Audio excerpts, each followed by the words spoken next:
my name's Gwyneth.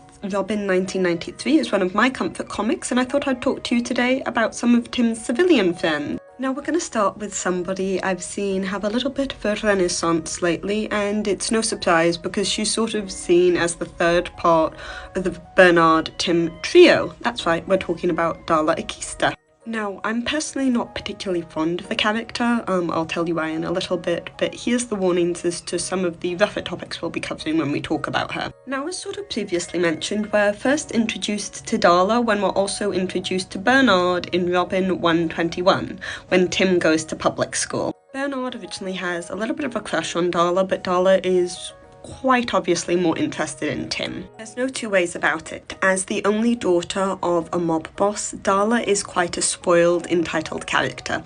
As we can see here, despite the fact that Tim has expressed to her that he has a girlfriend and that he's not interested in dating her, no matter how lovely she is, she doesn't really respect that. This comes to a head in Robin 126, where despite Tim's repeated signals that he's not interested in her that way, she decides to kiss him in front of the entire school. Something which Stephanie, who Tim is dating at the time, unfortunately oversees and then perceives as Tim cheating on her. Due to other elements of their relationship being rocky at the time, she ghosts him, becomes Robin, and then in an event triggered by war games, Darla unfortunately is and ends. She's not gone for long, however, because Johnny Warlock brings her back as Warlock's daughter, and as we can see here, she is very excited to see Tim, but she now has a mission as Warlock's daughter. Now, being built back by magic has unbalanced her slightly,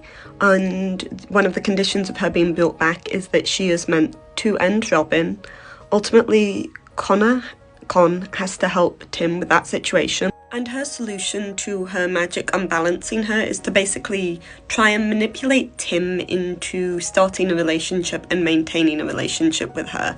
As we see again here, she doesn't really listen to what he has to say.